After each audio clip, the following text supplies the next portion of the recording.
Released in March of 2015, Bought the movie is a perfect storm of fear-mongering pseudoscience that utilizes the plight and suffering of real family tragedies to push a narrative of suspicion and conspiracy. It is the intent of this video series to illustrate the glaring errors and pseudoscientific claims made by the people involved in this movie, and to expose the dangerous rhetoric that is espoused by the creators and the people that they have brought on as experts. She claims there's antifreeze in the beer, but in reality this is a totally benign chemical used for thousands upon thousands of uses. But, ooh, spooky language! Anyway, next we have Tony Bark taking a bunch of kids shopping, and it's cringy. So you guys ready to go grocery shopping? Yeah. Yeah, what do you want to get? I love pomegranates. It's really healthy choices, guys. Fruits and vegetables. Pork, spices, salt, garlic powder, and parsley. So that's great. No additives, no MSG. But it doesn't say organic, it doesn't say free-ranged, it doesn't say no GMO. So that means they were fed grains, mostly corn and soy, that are GMO. They were genetically modified, and so they've got some things in them that aren't very good for the pig or people who eat the pig. Like what? You don't know that? Why are you intentionally scaring children? It's not necessary. And first of all, there's no evidence that GMOs have ever harmed anyone. Anyone. But somehow this magical danger is going to travel through the pig. It's going to survive the cooking process. It's going to get into these kids. It's going to fuck them up. Why would you do that? That's so fucked up. So do you still want to buy it? Not sure now. Not sure now. It's a tough question, right? Yeah. Makes you think. Yeah, you don't get to say it makes you think when you are literally telling impressionable young minds exactly what to think. No. I just find it really scary because Mother Nature has known for very many centuries how to make our food have us thrive. E. coli, trichinosis, salmonella, yeah. Mother Nature really has your best interests at mind. So the corn oil and canola oil that's from GMO plants has lots and lots of concentrated chemicals in them that aren't very good for you. Do you think there could be healthier versions of chips that would taste as good? Probably, but these are really good. These are really good. If they were in a bowl, would you eat them? Yeah. They're probably Even the kids are like, we don't give a shit, just give us those chips. interesting. You all picked your favorites as one of these four and not these. And these are from the bag that we picked in the first aisle that were not organic. The rest are organic. The rest of them have no GMOs in them. Okay, so is this going to affect the way you shop now? Probably. Yeah. So that's great. Well done, you little mongrels. Maybe I won't have to break out my stun gun. GMOs are banned in multiple countries across the world. We're not against science or progress. We're against America pushing GMOs down our throat when most other countries have said no to this. Europe has looked at it. Their scientists have looked at it, and they've said, we're not going to go there. Actually, no. See, the problem here is in framing the issue. While it's true, many of these countries do ban the cultivation of GMO crops, most of the ones that have that ban still import it from places like the United States. And besides, basing your opinion on the policies of countries just because a bunch of countries do something, that means it's a good idea, I don't think that's very wise. You see, there are 77 countries around the world where homosexuality is illegal, some of which where if you're caught to be gay, they kill you for it. I mean, how is that a good argument? Like, they talk about government corruption, and then suddenly it's like, well, look at what these governments are doing over here. Good idea, right? But anyway, here comes the Monsanto Conspiracies. This is a major problem that we're having in the United States, and people who think that we don't look at science, that we don't want progress, we want progress, but we don't want progress down a rabbit hole we're never going to be able to turn back from. Once that genetically modified seed has infiltrated into the conventional crops, you can never take it out. What these two stunning intellectual titans get into is crap, but it does bring up an interesting point about genetics. There is not now a single crop on the planet that shares the exact same genetic code as a plant that was around 200 years ago. The very basis for this is how dynamic genetics is in the first place. Our biological life on this planet thrives on flux, on dynamicism, on change. That's how evolution works. So in a way, there's this kind of purity, this naturalistic fallacy sort of shit that they always push in these types of films and in these types of conversations, but they don't understand what it is. The true purity of biological life on our planet is that it's always in flux and it always changes. It is not that it's a static thing and we must protect the absolute purity of no. I mean, in these really small amounts, does it really matter? Does it matter for my health? Does it matter for, my kids' health? Well, first of all, think about how small your child is. This little thing that might not be a lot to you is a lot bigger to your child's digestive tract that isn't fully functioning at the same level that yours is yet. Alright, let's do some basic math, and we're going to use glyphosate because it's the big boogie monster right now. Now, while glyphosate has a toxicity that is lower than coffee, Advil, and even table salt, if you consumed enough of it, it could turn your stomach. Maybe not necessarily get you really sick, but turn your stomach. And this is all based upon the safety guidelines that are put into place for how much you should or should not consume of a specific substance. It's not when it will make you sick, it's just when it's getting overboard. So let's run the math. If we go by the basic idea that the residue left on plants of glyphosate is anywhere between 0.2 parts per million to 0.5 parts per million, then it would take 200 grams of produce to produce 1 milligram of glyphosate. Following so far? Now, glyphosate is considered safe as long as you maintain a ratio of 2 milligrams per 1 kilogram of body weight. And using that math, if you weighed 152 pounds, you would have to consume 140 milligrams of glyphosate to then be considered past the safety levels. But keep in mind, this isn't necessarily to get sick, but be past the recommended safety levels. Which in turn means you would have to consume 62 pounds of produce a day, not to get sick, but to be past the recommended levels. 62 pounds. Alright, well what about the children? What about the kids? Well, if an average 5-year-old boy weighs about 40 pounds, in order for him to reach the same, he would have to eat 18 pounds of produce a day. I mean, most parents can't even get their kids to eat their carrots. So good luck with that. The biotechnology industry, Monsanto and others, actually have in their contracts with farmers a technology agreement that prohibits the farmers from using any of their crop for research, other than agronomic research and yield research. And why would they? Farmers are not scientists. That clause is put in there so farmers cannot then take their seeds and hand them over to research scientists that work for a competitor. I mean, it makes sense. And so we have a very limited amount of research happening, but studies on livestock that have been done show some pretty disturbing evidence of problems in terms of organ development, gastrointestinal flora. Ah, yes, the pigs study, a paper routinely debunked, written by Judy Carman. Judy Carman is supported by the disgraced scientist Seralini. It's also co-authored by somebody who has a company that sells and markets non-GMO grain. So, really non-biased and objective person to be writing this study. We now know that the pesticide genes that are inserted in Monsanto corn products is finding its way into mothers' bloodstreams and the bloodstreams that are feeding our fetuses. Fun fact, there was a follow-up to the study that he's referencing, and when they went back and they checked it out, they found that the results were non-verifiable, and that was because the original study was contaminated. That's right, it was contaminated, so the results were useless ultimately. But he's not gonna mention that. Oh no. What impacts that'll have are somewhat unknown, but we feel in the organic community... You mean the organic industry? ...much more comfortable operating under what we call the precautionary principle. First we prove that it's safe, then we introduce it into the human food system. From a policy standpoint, we create cheap food in this country. 40 years ago or so, we were spending about 16% of our incomes on food and about 8% on healthcare. those numbers have almost completely inverted. Yeah, we also have people living a lot longer than they used to, and thus needing more health care.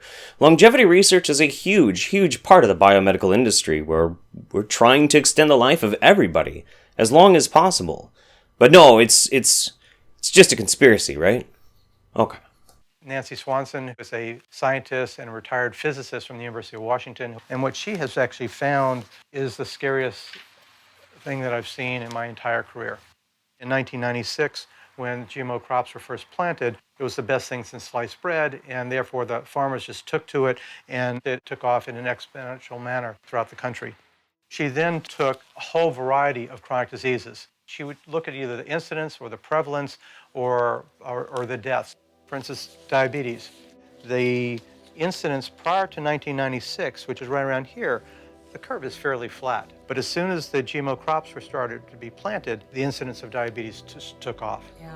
And this is what happens with all these other diseases. She's looked at obesity, diabetes, neurological diseases such as autism, Alzheimer's, senile dementia, Parkinsonism, rheumatoid arthritis, the inflammatory bowel diseases, Crohn's disease, and then a variety of cancers. Fascinating. Well, here's a line drawing showing the correlation between organic food and autism.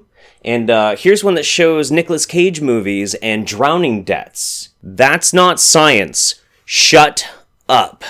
There's a major problem in the way our agricultural system works, in that farmers are pushed every day for more yield per acre. Once upon a time, there was natural forage. Now today, all of those natural areas have been plowed and planted with almonds, for example.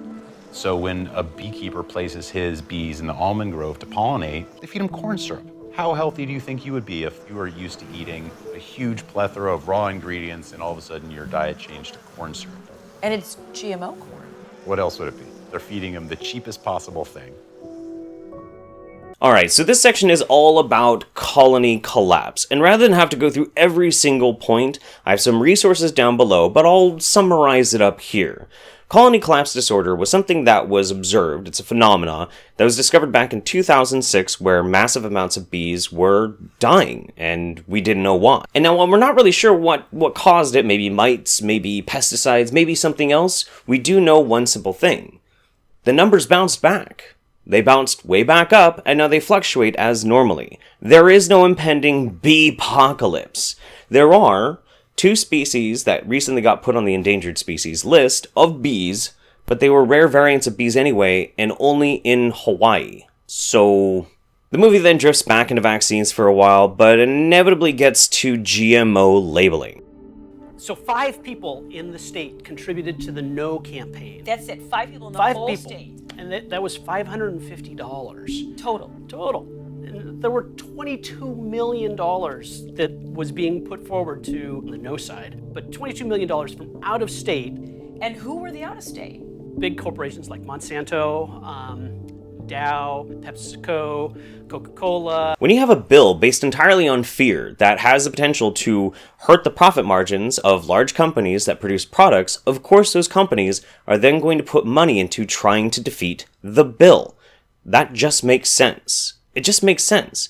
But you know, let's not look at the companies that were putting money into trying to push for labeling. Actually, you know what? Let's do that. Yeah, let's do that. How about Dr. Bronner's? You see, we had a labeling initiative here in Oregon, and it narrowly got defeated, but thank God it did. And Dr. Bronner's, an out-of-state corporation, put $900,000 into the 4 labeling campaign. Little inconvenient, huh? The other issue that the No side had that was really successful was that the fear that if you voted yes on the initiative, that you were going to hurt small farmers, and that resonated with a lot of people. But if you actually talk to the farmers that I talked to, they were all in favor of it. How wonderful for you. I do know farmers who are against labeling. Why? Well, it's pretty easy, actually. You see, the problem with this is if you have different labeling requirements, different packaging requirements from one state to the other, that means the entire infrastructure has to change. Say you're a small farmer and you produce goods to a large company. You then have to take steps, if you want to basically be able to compete in multiple states, to change not only how certain crops are harvested, how some of them are stored, and how some of them are transported. You have to change everything. And so what happens to you and your family when your perfectly safe food crop is suddenly being scared out of favor by stupid fucking labeling laws which make no sense whatsoever? What happens when suddenly that corporation that you sell to that produces these food items don't want as much because they're not selling as much? Who sucks up that cost? And what happens if you then have to switch to a different variety? Who's going to cover the cost of that either? This is a direct problem that would affect family farms. So of course there are lots of farmers who don't want it passed, and the farmers that are pro onto it are already selling organic food. It gets even worse than that. You see, farmers are basically the caretakers of their land, and it is up to them how they cultivate, cherish, and protect that land, make sure their soil has the right kind of integrity. And organic pesticides, very, very commonly, are more toxic than synthetic pesticides. So your own ability to make sure you could be the best caretaker of your land is now somehow stripped from you. That decision is taken away because of a pointless bill that is written in fear and done by people who want to control, through hysteria, how other people eat. The government should be opening up their eyes and waking up to all of this. How much noise has to be created before they actually put their foot down and say, this has to stop. And why exactly should we be taking nutrition advice from somebody who pops backs for a living? I'd like to believe it's possible that when you take all these grassroots systems, you begin to combine them together, it becomes stronger, and more people are making the right choices of the type of foods that they eat. The industry itself, the agricultural industry itself, will have to shift. And there you go. Now, listen to this. The more people know about this, the more they will change their spending habits. They change, they start buying something different, all of a sudden you start changing the food system. Voting with our dollars is essential, and I think we need to keep growing that and teach people how to do that. Uh-huh. Purchase the items that don't have GMOs, and then purchase the organic products. Moms buy 85% of the groceries in the United States. We can bring about change. The food system may be broken, and the food industry may be bought, but the people are not. The moms need to know about GMO to be the ones to make the difference. And there it is. The entire thing spelled out for you. A long-form propaganda piece designed intentionally to scare the shit out of mothers and control how they spend their money. By the way, have I mentioned that most of these experts all sell either supplements or alternative holistic cures and alternative medicines? I don't know if I mentioned that before. How did you get so many people to, one, pay attention to what you were saying, and two, understand what you were saying? Education was a big piece of what we're doing. Not just getting the bill passed, but waking more people up, educating them to what was going on with their food supply. You mean brainwashing and or terrifying the shit out of them? I mean, I really think we haven't even begun to see the effects of what this genetic modification has done in our food system. I mean, I have grandchildren. When they're my age, is there going to be safe food to eat, safe water, air? I mean, this is all connected. We have no idea what it's going to look like 50 years from now, 100 years from now. Well, when your grandmother was a child, how plentiful and clean was her food and water? And by the way, look at the fear in her eyes. What the fuck? We've gotten duped. Well, Mother Nature is a powerful force. Every time we interfere with it, we're going to pay the consequences. And we're paying the consequences with the autistic increase relative to vaccinations and immunizations. I think we're going to pay the same kind of consequences with genetically modified foods. We haven't had enough time right now for the consequences of GMO to manifest themselves. You are a chiropractor. A chiropractor. What the hell is wrong with this film? It's full of conspiracy theories and chiropractors. Tons of chiropractors. Look at the credits. Look at all the damn chiropractors. Ah! Now, I'm not totally bashing on chiropractors, but chiropractors are not the people that you want to go and ask about genetics or vaccines or anything except for trying to help with your back pain. Look, it's really damn simple. We live in a time now where we have more food and we live longer than ever before in history. Ever. We are doing way better now than our entire species ever has. Yet these crazy middle-class people can just sit there and fucking shake in absolute horror at this crazy dystopian nightmare future that they think is going to someday come, but we have no evidence for. Jesus Christ. Anyway, that's it. That's the last one. That's the last full episode. I might do a couple more like little things with Bot, but as far as a review, we're done. We're finished. That's it. By all means, please check out the playlist. Watch all 6 episodes. It's a terrible movie, and just, it's so bad. So very, very bad. It is one of the worst propaganda pieces I have ever seen coming from pseudoscience lunatics. I shudder to think of one that might be worse. But I do hear Vaxxed is pretty bad, so we might have to tackle that one next. Anyway, thank you for taking this journey with me. It has taken me almost a year to do, but I do believe it was worth it. Take care. Bye.